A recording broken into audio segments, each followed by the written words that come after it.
Hello दोस्तों, कैसे हो? आपका स्वागत है त्रिपान स्टडी सेंटर में। यहाँ पर जो हम करने जा रहे हैं गुजरात मैप वर्क के अंतर्गत काफ़ी महत्वपूर्ण है। लेकिन इससे पहले जो मैं एक बात हमेशा कहता हूँ, आपको चैनल को सब्सक्राइब कर लेना चाहिए और शेयर ज़रूर करें।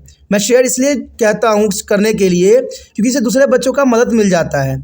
जब कोई व्यक्ति खाना भी खाता है, भोजन भी करता है, तो एक निवाला जो है पहले ही रख देता है, तो उस तरह से उसके मन में संतुष्टि होती है। अगर आप शेयर करते हो तो आपके भी मन में संतुष्टि होगा कि मैंने अच्छा किया है। और जब इस विचार से इस वीडियो को देखिएगा आगे, तो आपको जो है सारी बातें बहुत ही आसानी से समझ में आ जाता है, क्योंकि जो दूसरे की भलाई करता है उसका स्वयं का भी भलाई हो जाता है। तो ये महत्वपूर्ण बात है। और अभी तक चैनल को सब्सक्राइब नहीं किए हो तो अभी जो है जो रेड सब्सक्राइब दिख रहा है उसको दबाइए और त्रिपान से जुड़ जाइए, क्योंकि जुड़िएगा तभी जो है अगले वीडियो का नोटिफिकेशन मिल पाएगा, क्योंकि ये इंपॉर्टेंट रहता है आपके लिए। अगर हम यहाँ पर बात करें गुजरात की, तो गुजरात बहुत ही महत्वपूर्ण शहर आता है और आपको पता ही होगा गुजरात का अपना महत्वपूर्ण स्थान रहता भी है। हमारे इतिहास में इसका स्थान और भी महत्वपूर्ण बन जाता है, क्योंकि गुजरात देखा जाए तो झेलम और चिनाब नदी के बीच स्थित एक महत्वपूर्ण प्राचीन शहर है। देखिए ये काफ़ी महत्वपूर्ण है। कभी कभी एग्जाम में क्वेश्चन भी आ जाता है कि झेलम चिनाब नदी के बीच में कौन सा शहर बसा हुआ है, तो आपको याद होना चाहिए गुजरात जो है झेलम चिनाब नदी के बीच में स्थित महत्वपूर्ण प्राचीन शहर है। ये प्राचीन है, यानी पुराने समय से जो है ये अभी भी बना हुआ है। यह सिकंदर महान द्वारा पराजित पोरस के साम्राज्य का भाग था। देखिए सिकंदर महान जब भारत पर आक्रमण किया था तो उसने गुजरात पर भी आक्रमण किया था और उसने पोरस को हराकर गुजरात को जो है अपने अधीन कर लिया था। तो देखा जाए तो सिकंदर महान द्वारा पराजित पोरस के साम्राज्य का ये गुजरात छोटा सा भाग था।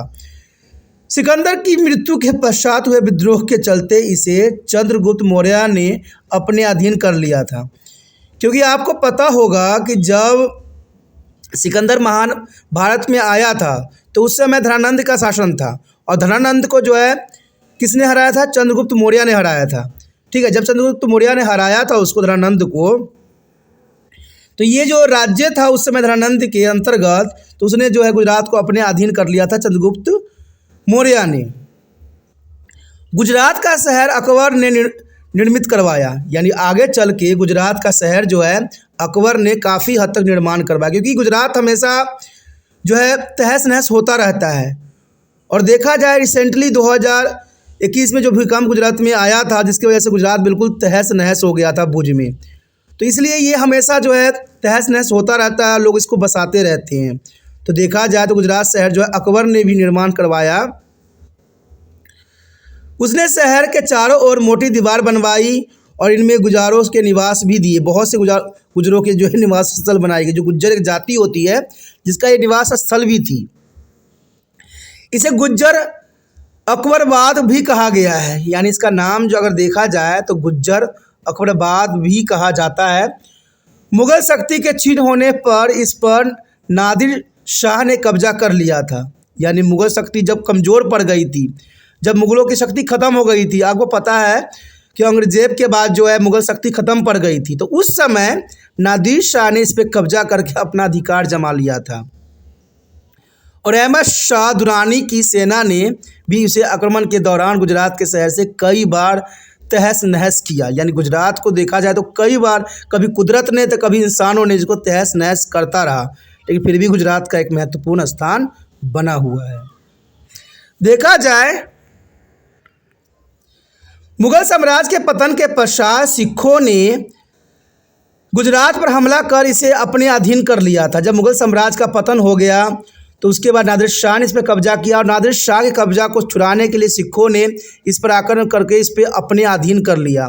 और सिख शासन के अधीन यह मुसलमानों पर कई प्रकार की रोक टोक लगाई गई। ये महत्वपूर्ण बात थी कि मुसलमानों पर जब इस पर गुजरात पर अधिकार कर लिया गया तो मुसलमानों की कई क्रियाओं पर जो है रोक टोक लगाई गई। 1848 में गुजरात में कई लड़ाई लड़ी गई, जिन्होंने द्वितीय एंग्लो सिख युद्ध का नतीजा भी तय यहीं पे हुआ था, गुजरात में ही हुआ था। जो द्वितीय एंग्लो सिख युद्ध हुआ था, इसका वीडियो मैं ऑलरेडी डाल चुका हूँ, तो आप उसको देख लेना। तो उसका भी जो नतीजा आया था वो गुजरात में ही आया था। तो ये महत्वपूर्ण है।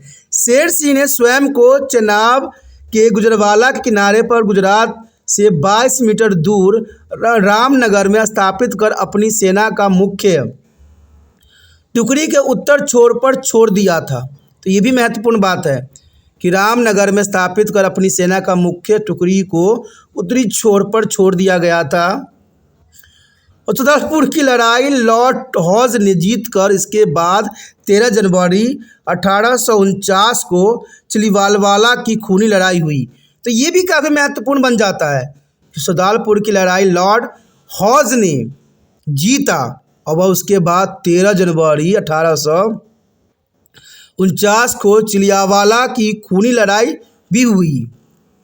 और 22 फरवरी 1849 को शेर सिंह का लॉर्ड हॉज का सामना भी करना पड़ा और सिखों के युद्ध भूमि में भारी हार हुई और पंजाब का ब्रिटिश राज्य में विलय भी हो गया। तो देखा जाए तो ये महत्वपूर्ण स्थान था क्योंकि यहाँ पर पंजाब का ब्रिटिश राज्य में विलय भी गुजरात की में ही हुई थी। तो ये सारे कारणों से गुजरात जो है काफ़ी महत्वपूर्ण बन जाता है एग्ज़ाम पॉइंट ऑफ व्यू से, और इसको करना भी आपके लिए काफ़ी ज़रूरी होता है क्योंकि जैसे हमने देखा यहाँ पर गुजरात में जैसे उतार चढ़ाव हुई, कहते हैं ना उतार चढ़ाव हर एक जो है हिस्ट्रिकल प्लेस में ऐसा ही है कि पहले जो है ये गुलाम वंश के अंतर्गत होती है, उसके बाद इस पे जो है मुग़ल शासक जो है शासन करने लग जाते हैं, उसके बाद अंग्रेज़ों के हाथों में चला जाता है, उसके बाद राजा रणजीत सिंह के हाथों में, और उसके पश्चात आपको पता ही है कि ये जो है मुख्य रूप से भारत का हिस्सा बनता है।